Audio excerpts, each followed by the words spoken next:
다시는 종의 멍에를 매지 말라.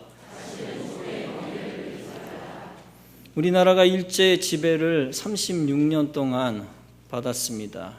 그러다가 1945년 8월 15일 일제로부터 해방이 되었습니다.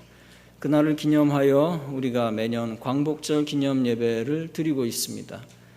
일제의 지배를 받는 동안 비참했던 것이 여러 가지가 있습니다. 이름을 강제로 바꾸었습니다. 일명 창씨개명이라고 하지요. 일본식으로 복장을 바꿔야 했습니다. 일본말을 강제로 해야 했고 우리말을 쓰지 못하게 했습니다. 일본은 모든 한국의 문화를 말살했습니다.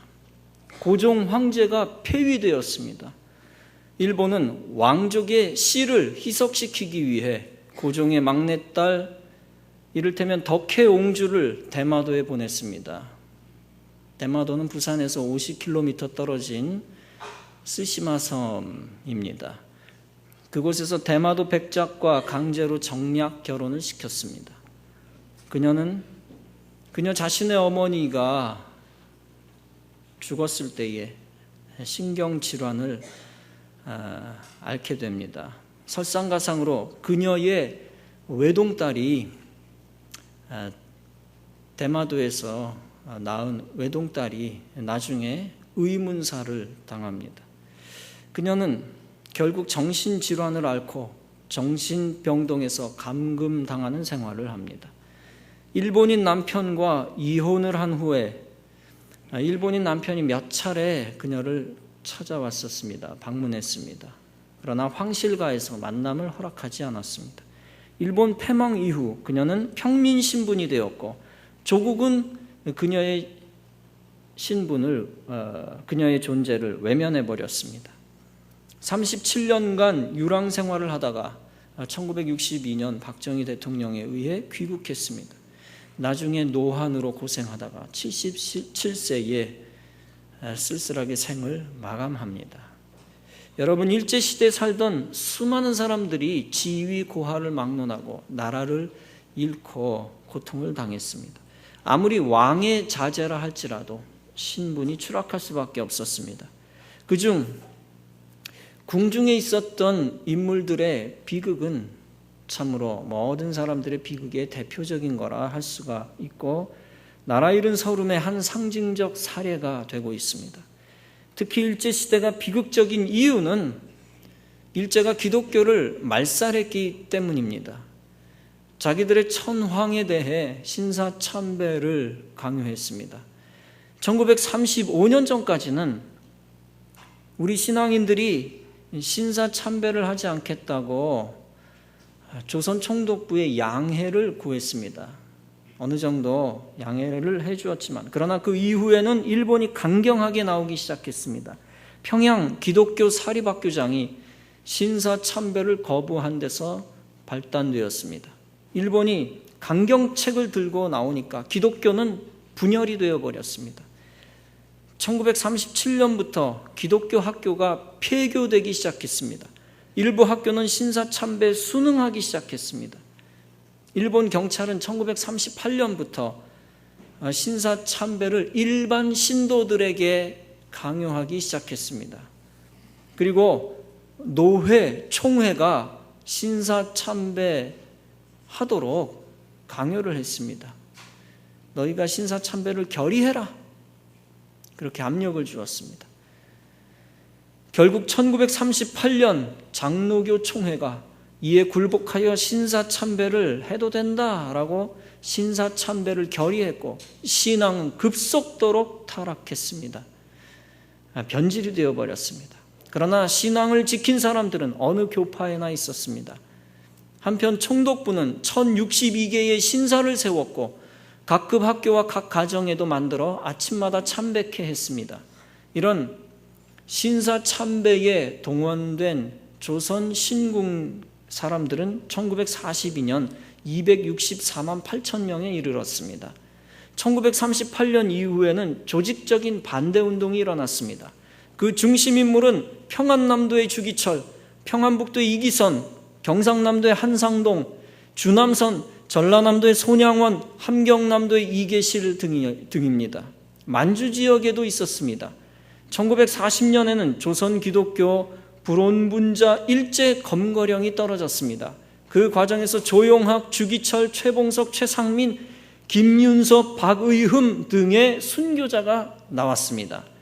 이런 조직적이고 개인적인 신앙 저항운동은 전국적으로 일어났습니다. 일제는 치안 유지법이라고 하는 것을 동원해서 탄압을 계속해 나갔는데, 이렇게 신사참배를 통해서 투옥된 이들이 2,000명, 교회는 200개가 폐쇄되었고 순교자만도 50여 명에 이르렀습니다. 그러나 광복이 되자마자 신사들은 민간인들에 의해 불태워져 버렸습니다. 그 터는 대부분 교회, 학교, 공원 등 공공장소로 바뀌었습니다. 바로 기독교 역사상 신사참배 거부와 광복이 중요한 이유가 여기에 있는 것입니다. 즉, 광복이라고 하는 것은 우상숭배를 거부한 것에 대한 승리요, 기독교의 순수성을 지킨 사건인 것입니다. 민속사적으로는 민족 말살 정책에 대한 저항과 승리였다는 것입니다. 이러한 해방을 누가 가져다 준 겁니까? 독립운동을 한 사람이 가져다 준 겁니까? 아니면 일본을 패망케 한 미국이 가져다 준 겁니까? 물론 둘 다 맞습니다. 끊임없는 희생과 노력이 있었기에 국제사회에 영향을 끼쳤습니다. 그리고 실제적으로 요지부동하던 일본을 미국의 군사력이 무너뜨려 항복을 받아냈습니다. 그러나 그런 일을 세세하게 주장하신 분은 우리 하나님이신 것을 믿으시기 바랍니다. 하나님이 사람들을 움직여 투쟁케 하신 것입니다. 그리고 하나님이 일본의 군사력과 미국의 군사력을 다 조종하신 것입니다. 미국은 자신의 계산에 따라, 아니 일본에 휘말려서 어쩔 수 없이 전쟁을 하게 된 것입니다. 미국은 어디까지나 하나님의 도구로 사용된 것일 뿐입니다. 하나님은 우리나라를 해방시킨 이유가 있습니다. 그것은 이 땅에 교회들을 살려 온전케 하시고 교회들을 세워 나가기 위함이었습니다. 해방이 되지 않으면 교회가 어떻게 바른 신앙을 갖고 성장할 수 있었겠습니까? 해방이 되지 않았더라면 오늘날 이 땅에 교회들이 어떻게 이만큼 성장을 했겠습니까? 이처럼 하나님은 우리나라로 하여금 교회가 강성한 나라로 만드시기 위하여 해방을 선물로 주신 것입니다. 하나님이 우리나라를 해방시킨 것은 마치 이스라엘 백성들을 해방시킨 것과 같습니다. 이스라엘 백성을 통해서 장차 놀라운 일을 이루시기 위하여 해방시키셨습니다. 야곱의 아들 요셉을 선두로 하여 일가족 70명이 애굽으로 들어갔습니다. 그리고 간지 430년 만에 200만 명의 인구가 대탈출을 했습니다. 그것이 바로 출애굽의 역사요, 여호와 신앙 회복의 역사였습니다. 하나님이 애굽의 장자들을 치신 6월절이 바로 이스라엘의 해방절인 것입니다. 그러므로 우리나라의 광복절은 이스라엘의 6월절과 비슷합니다. 이스라엘 백성들은 애굽의 학정 밑에서 하나님께 부르짖었을 때 그 부르짖음이 하나님께 상달이 되었습니다. 하나님이 이집트의 장자들을 치셔서 이스라엘을 해방시키셨습니다. 마찬가지로 하나님이 일본을 치셔서 한국을 해방시키셨습니다. 36년간 일제의 학정 밑에서 이 땅의 수많은 주의 종들과 성도들과 애국 지사들이 피를 흘려 하나님께 부르짖었습니다. 마침내 하나님이 신원하셔서 1943년 11월 27일 역사가 일어났습니다. 미국의 루즈벨트 대통령, 영국의 처칠 수상, 또한 중국의 장개석이 카이로에서 회합을 했습니다. 그리고 독립을 결의했습니다. 그리고 1945년 8월 6일 일본의 히로시마와 나가사키에 원자폭탄을 터뜨렸습니다. 결국 8.15 해방이 되었는데 바로 이틀 뒤 8월 17일에 무서운 일이 계획이 되어 있었습니다. 원래 경제인과 종교인, 교육인, 청년단체 등 20만 명을 학살할 계획이 있었다고 합니다. 그러나 해방이 됨으로써 이 계획은 수포로 돌아가게 되었고 20만 명은 극적으로 살아나게 되었습니다.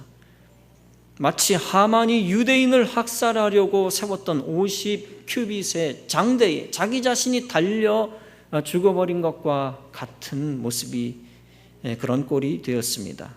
하나님이 해방을 서두르셔서 많은 생명을 오히려 살리신 것입니다. 큰 참사는 오히려 일본 땅에 국한되었습니다. 히로시마에 14만 명, 나가사키 7만 명의 피 흘림이 있었습니다. 그들도 일종의 희생양이다라고 이야기할 수가 있었습니다. 인류 역사 속에서 해방의 사건 속에서 희생의 피가 없었던 때가 있었나요? 모두 안타까운 죽음이지만 그 대가로 한국이 값진 생명의 해방을 얻게 되었습니다. 그러나 한국은 그 값진 자유를 다시 갖다 버렸습니다. 북한은 공산정권을 받아들였고 그 공산정권은 1950년 한반도를 쑥대밭으로 만들었습니다. 완전히 북한 중심의 통일이 될 뻔했습니다. 그랬다면 이 한반도의 성직자와 평신도들은 다 잡혀 죽었을 것입니다. 교회는 한반도에서 하나도 존재하지 못했을 것입니다. 그러나 우리 하나님은 절반이라도 다시 살려주셨습니다. 한반도 전체가 교회의 씨를 말살하는 마귀의 손에 넘어가도록 허락하지 아니하셨습니다. 6.25 한국 동란이 발발하였지만 하나님은 국제사회를 움직이셨습니다. 애국가에 하나님이 보호하사 우리나라 만세라고 가사가 들어간 것은 참으로 우연이 아니라 놀라운 일입니다. 우리가 기독교 국가도 아닌데 애국가를 작사할 때 하나님이 인도하신 것입니다. 그래서 신자든 비신자든 노래하면서 한 번씩 기도하는 셈이 되었던 것입니다. 이렇게 하나님이 항상 구국의 기도를 받으시니 어찌 우리나라를 지키시지 아니하시겠습니까? 6.25 사변이 일어나자마자 미국 트루먼 대통령이 UN 안보리, 즉 UN 안전보장 이사회를 소집했습니다. 5개국을 소집했습니다. 그중 한 나라라도 반대하면 파병이 성사될 수 없었습니다. 북한을 조종하고 있었던 소비에트 연방, 즉 소련이 반대할 것이 불보듯 뻔한 일이었습니다. 바로 그때 소련의 스탈린이 휴가를 가면서 명령했습니다. 내 휴가처에는 절대 전화하지 마라. 소련 대표 말리크가 전화가 안 돼서 발을 동동 굴렀습니다. 만약 스탈린이 휴가를 가지 않았다면 한반도는 공산화되었을지도 모릅니다. 결국 소련이 불출마했고 UN 파병이 가결되었습니다.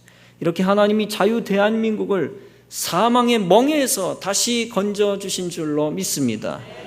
UN이 파병되기 전 한국군은 낙동강까지 밀려 바다에 빠질 태세였습니다. 그때 부산지사 관저에 있던 이승만 대통령이 피나는 목사님들에게 기도 부탁했습니다. 내 친구 메가더가 B-19 전투기를 보낸다고 합니다. 지금 B-19가 더 활약하지 않으면 한 달 내내 버티지를 못합니다. 그러므로 하나님의 도움밖에 없습니다. 하나님을 감동케 할 수 있는 분은 목사님들밖에 없습니다. 당신들이 비오지 않게 기도해 주셔서 나라를 구해 주십시오.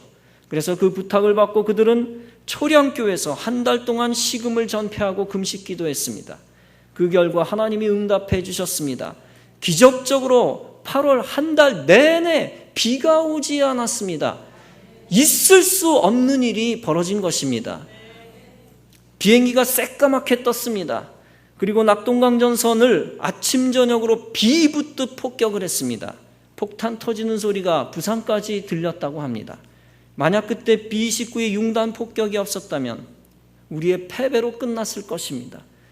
그러나 낙동강전선이 저지되었을 때에 메카더 장군이 인천 상륙작전을 감행했습니다.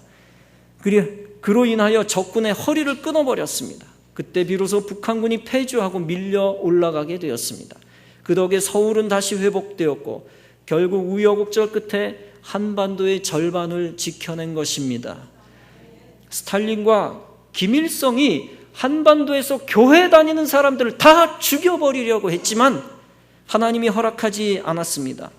오히려 하나님 지켜주신 한반도의 반쪽에서는 교회가 세계에서 가장 강력하게 성장했습니다. 그리고 우리는 그런 자유의 나라에서 마음 놓고 교회에 다니고 있습니다. 하나님이 신앙의 자유를 주셨으니 우리는 다시는 종의 멍에를 매지 말아야 할 줄로 믿습니다. 그러나 안타까운 것은 북한은 8.15 해방 이후에 결국 다시 종의 멍에를 맸습니다.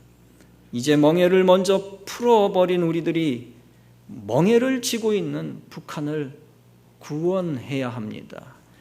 물론 이 땅에는 아직도 교회 다니는 사람이 필요 없다, 교회는 하나도 없어도 좋다라고 생각하는 친북한 정권 세력이 있습니다.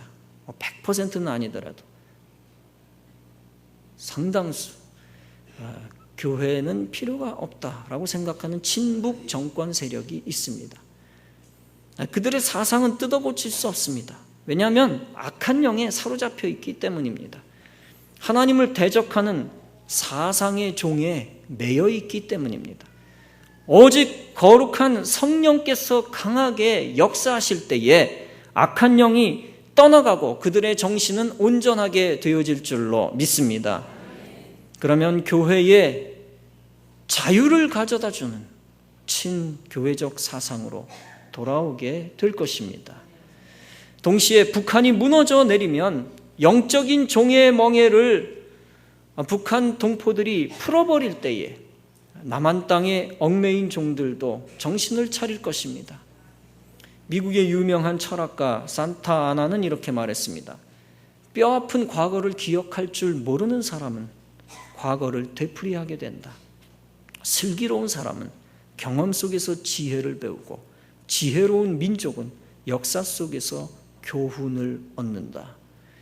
그렇습니다. 그런 차원에서 누가복음 19장도 말씀을 합니다.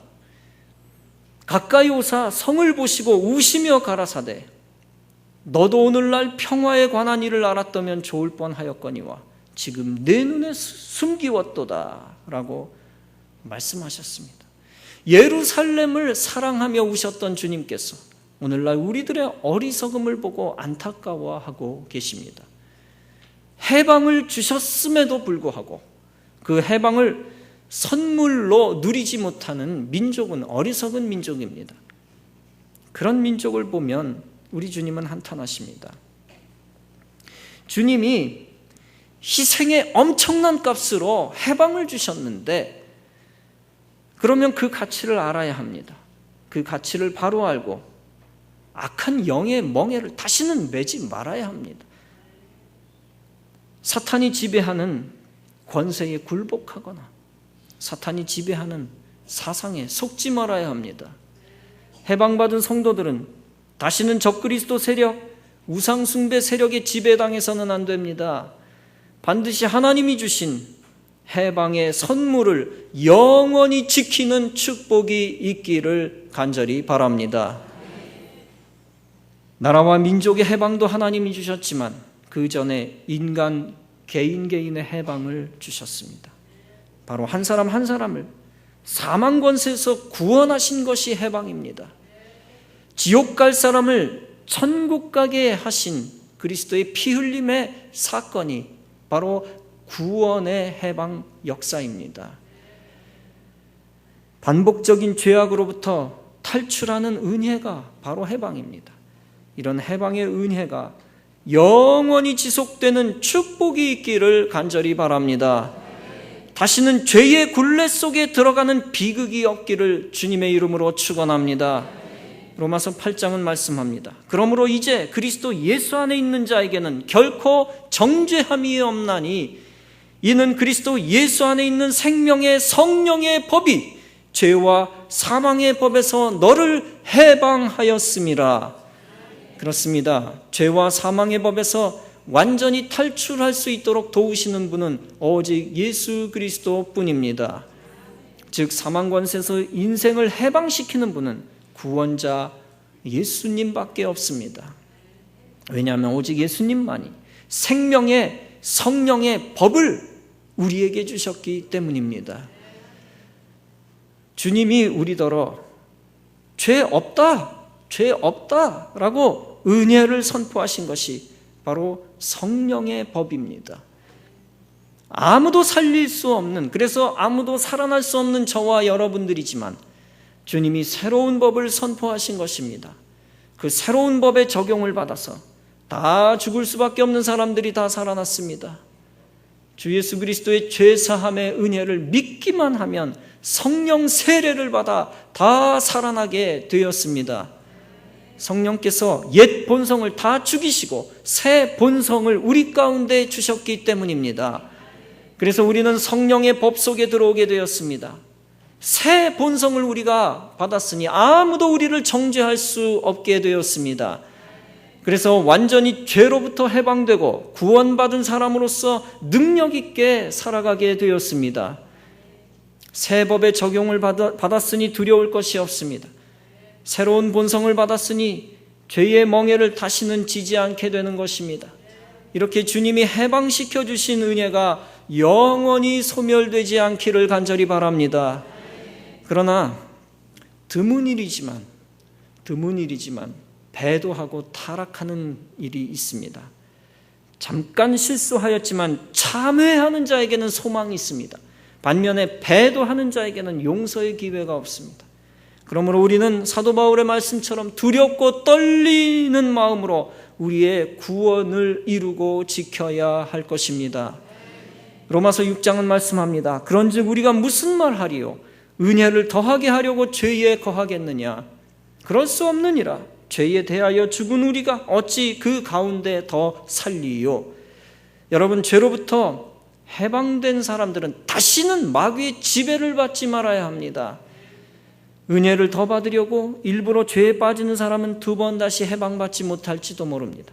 과거의 죄가 달콤하다고 죄를 사모하는 사람은 영원히 해방받지 못할지도 모릅니다. 오직 죄로부터 건져주신 은혜를 생각하며 항상 은혜 받은 자답게 살아야 할 줄로 믿습니다. 구원받은 자, 해방받은 자답게 죄에서 벗어난 자유인으로 살아야 할 줄로 믿습니다. 참 자유인으로서 사는 것입니다. 요한복음 8장은 말씀합니다. 진리를 알지니 진리가 너희를 자유케 하리라. 여러분, 진리 안에 깊이 들어와 완전 자유인이 되어야 할 줄로 믿습니다. 진리가 주는 참 자유인이 되어야 합니다. 세상 사람들이 주장하는 거짓 자유에 속지 말아야 합니다. 자유 부인이 되어서 마음 놓고 죄를 짓겠다고요? 내 자유를 왜 막고 간섭하냐고요? 여러분, 이런 삐뚤어진 세상 유행에 속한 자유, 거기에 속아 넘어간 사람들은 죽고 싶어 환장한 사람들입니다. 당장 육신이 죽어버린다는 얘기가 아닙니다. 영적으로 영원히 죽음의 권세에 매여 죽은 것이나 다름없다는 것입니다. 그런 우울함과 도탄에 빠지는 자유, 그렇게 빠뜨리는 자유, 패가 망신케 하는 자유를 경계할 것입니다. 또한 세상이 주장하는 자유는 지옥의 소리입니다. 남자가 남자와 결혼하겠다는데 왜 자유를 억압하느냐? 내가 내 마음대로 술 먹고 담배 먹고 마약하고 도박하겠다는데 왜 자유를 억압하느냐? 여러분, 그런 자유는 자기만 기분 좋게 하려 하는 것이고 자손을 저주에 빠뜨리는 자유입니다. 엄청난 피 흘리는 결단을 내릴 것입니다. 그래서 마귀가 속삭이는 거짓 자유를 갖다 버릴 것입니다. 그리고 오직 예수님이 보혈로서 주신 자유만을 사모하고 기뻐하며 누려야 할 것입니다. 우리 하나님은 성도가 종의 멍에를 메고 있을 때 반드시 간과하지 아니하시고 풀어 제껴주시는 분이십니다. 안식년이 7번 지난 후에 50년째 되는 해를 이스라엘 사람들은 요벨의 해다라고 불렀습니다. 요벨이란 수양의 뿌리다라는 뜻인데 50년째가 되는 요벨의 해에 수양의 뿔을 불며 축하했습니다. 예수님은 이날을 주의 은혜의 날이다라고 표현했습니다. 곧 희년입니다. 희년이란 말 그대로 즐거운 해, 자유와 해방의 해입니다. 희년에 어떤 일이 일어났었습니까? 토지를 물러주었습니다. 율법을 낭독했습니다. 계약을 다시 갱신했습니다. 노예를 해방시켜 주었습니다. 빚을 탕감해 주었습니다. 하나님이 만드신 희년은 빚으로부터 해방된 날, 속박으로부터 해방된 날입니다. 이날에는 심지어 동물들도 노역에서 해방되었고 또 땅도 경작으로부터 해방되었습니다. 이 제도는 하나님이 이스라엘 백성들을 위해 제정하신 이상적인 제도였습니다. 메시아 하나님은 이 시대에도 죄악으로 포로된 자에게 자유를 전파하십니다. 눈먼 자에게 다시 보게 하시고 불의와 악에 의해 눌린 자를 자유롭게 하시기 위하여 오셨습니다.